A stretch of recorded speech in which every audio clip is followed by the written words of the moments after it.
Begini, apakah semua orang yang puasa bisa mendapatkan 4 kemuliaan tadi atau tidak? Ini poinnya. 4 itu kalau digabungkan jadi takwa namanya. Singkatnya, apakah semua orang puasa pasti bertakwa? Ya, tanya-tanyakan Al-Quran. Apa jawaban Allah di Al-Quran? Dijawab langsung di ayat Siyam. Al-Baqarah ayat 183. Ya ayyuhalladzina amanu kutiba alaikumus kama kutiba alal ladzina min la'allakum. Nah, kalimat tattaqun itu diawali dengan kata la'allakum. La'alla itu namanya harfu taraji. Saya ulang ya, di ilmu nahwu la'alla disebut harfu taraji. Al-Imam As-Suyuti berkomentar begini. Setiap ada satu harapan, keinginan besar yang ingin dicapai, tapi diawali dengan kata la'alla atau la'allakum, ini menunjukkan bahwa harapan itu, alhamdulillah, harapan itu tidak mungkin bisa dicapai kecuali dengan kesungguhan, keseriusan. Jadi ketika Allah menutup kalimat puasa, ayat puasa dengan kata la'allakum, seakan memberi kesan tidak semua orang puasa akan mendapatkan kenaikan takwa dan jaminan 4 kemuliaan tadi kecuali orang yang serius puasanya, orang yang sungguh-sungguh puasanya. Karena itulah untuk menunjukkan kesungguhan itu, bagian terakhir kita, Nabi memberikan 3 amalan utama. Saya akan bacakan dengan cepat 3 amalan utama yang dikuatkan oleh beliau kepada para sahabat sebelum tiba Ramadan dan sampai sekarang menjadi kurikulum Ramadan Nabi. Jadi kalau ibu bapak ingin mengeluarkan kurikulum Ramadan Nabi, nanti bikin agenda saat Ramadan ya, supaya nggak pusing nanti kalau masuk hari pertama apa yang dikerjakan, hari kedua apa yang dikerjakan, subuh apa, siang apa, sore apa. Cuman nanti saya berikan 3 yang pokok ini. Ada 3. 1, meningkatkan sholat. Saya ulang ya, meningkatkan apa? Sholat. Kalau meningkat secara singkatnya berarti bertambah dari yang sekedar fardu, tambah dengan apa? Sunnah. Maka dari sekarang keluarkan semua jenis sholat-sholat sunnah. Keluarkan dari sekarang apa saja, siang dan malamnya. Yang rawatib ada berapa rawatib? Rawatib 12. Ya, rawatib itu yang melekat dengan sholat fardu dan menentukan untuk memperbaiki sholat fardu. Menambah, jadi kalau kurang khusyuk ditambah dengan sunnahnya disebut rawatib. Bisa sebelum, bisa setelah sholat fardu. Ada 12 dari hadis Nabi SAW. Man sholat isnatai asyrata rak'atan, siapa yang sholat 12 rakaat fi yaumin wa lailatin, yang mengiringi sholat fardu siang dan malam, ya, bunyalahu bihinna baitun fil jannah, maka akan dibangunkan baginya satu rumah di surga kalau konsisten menunaikan 12 itu sampai meninggal dunia. Sahabat yang mendengar itu mengatakan kompak semuanya, sejak mendengar hadis itu kami usahakan istiqomah sampai meninggal tidak meninggalkannya. 12 itu 2 sebelum subuh, cepat.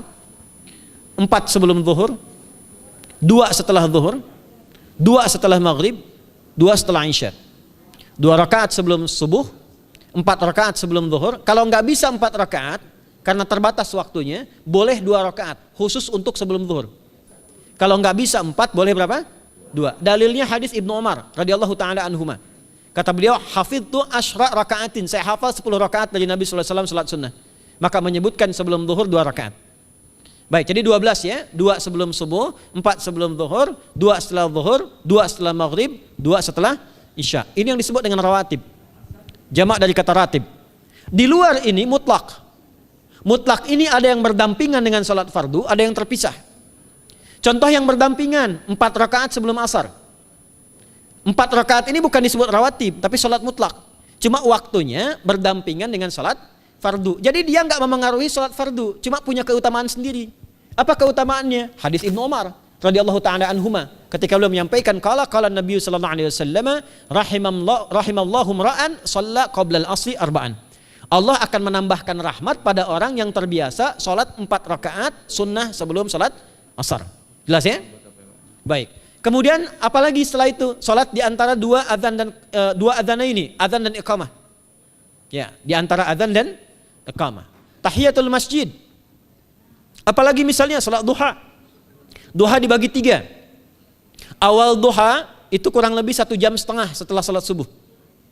Subuh sekarang misal 4:30, maka jam 6 muncul awal duha. Namanya syuruk. Saya ulang, salat apa namanya? Syuruk itu salat awal duha. Jumlah rakaatnya 2 rakaat.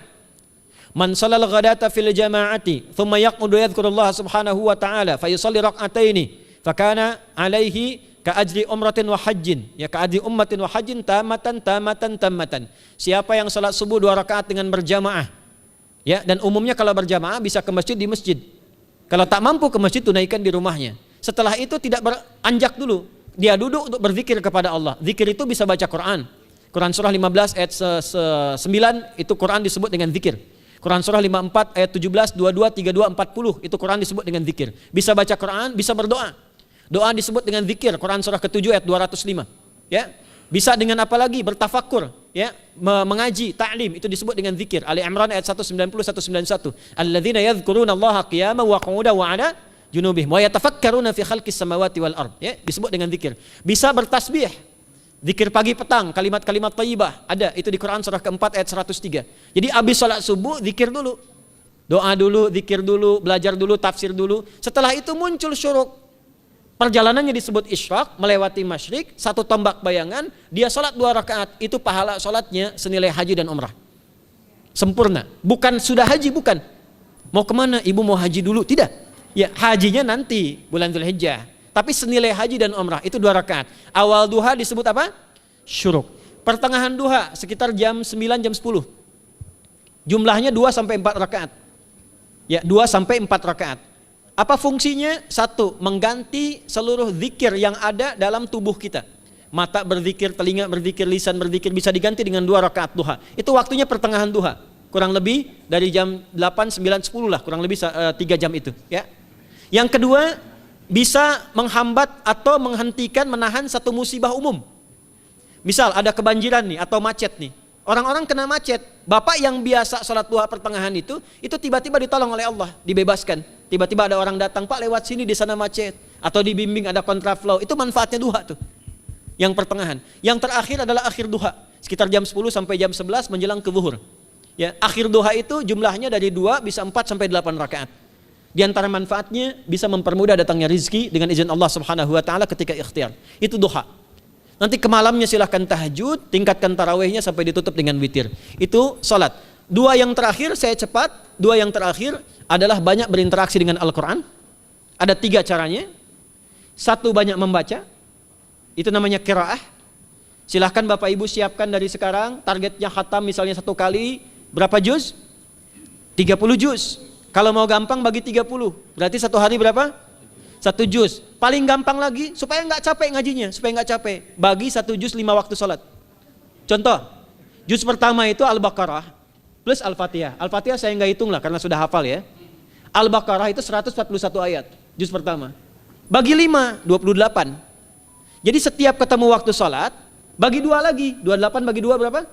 14. Sebelum sholat baca 14 ayat, setelah sholat baca 14 ayat.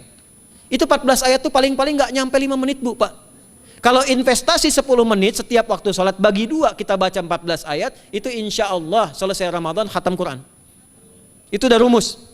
Ya, tidak cukup dengan amin, siapkan dari sekarang. Siapkan. Ya. Kemudian mengkaji, kajian, tilawah. Itu tilawah tuh di hadis Muslim pahalanya banyak. Ya, majtama'a qaumun fi baitin min buyutillahi. Ya, kita ngajinya Quran hadis ya, biar ya, lebih kuat dalilnya.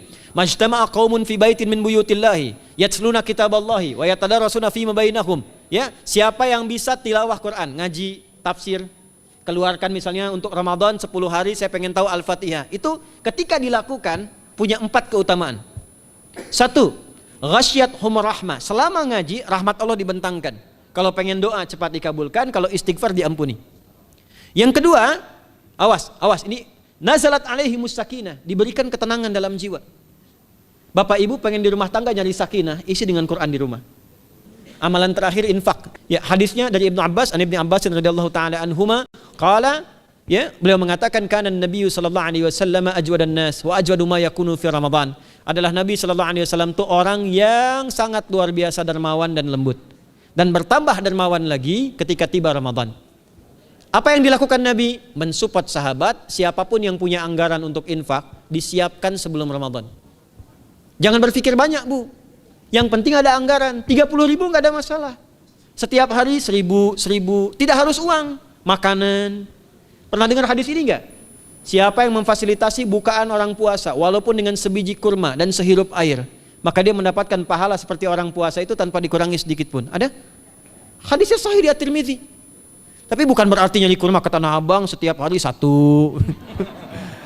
Terus minumnya satu sedotan aja ganti-ganti.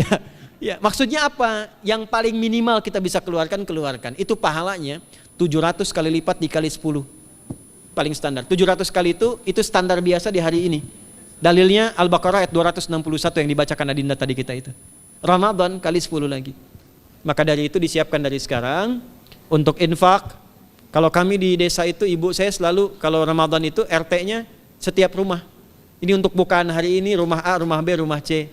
Bukaan besok rumah A, rumah B, rumah C. Boleh tuh di PWM Pak dipraktikkan. Ya, misalnya anggota perserikatan siapa dikasih kesempatan.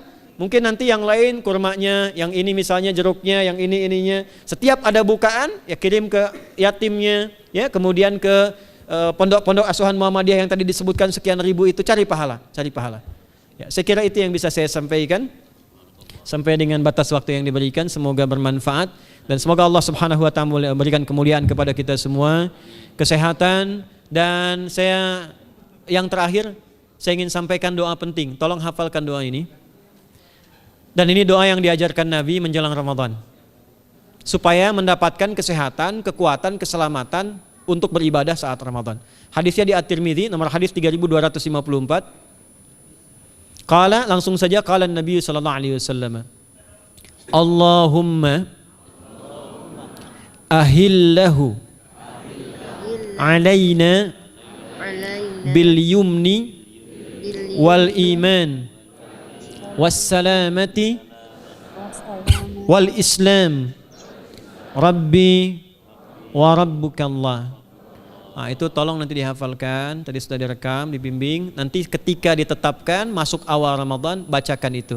Ya Allah, anugerahkan awal Ramadan kepada kami dengan ketenangan, kedamaian, kekuatan iman, keselamatan, sehat, nggak sakit sampai selesai puasanya, diberikan kekuatan untuk ibadah dalam keislaman dan diikhlaskan hanya karena Allah Subhanahu wa taala.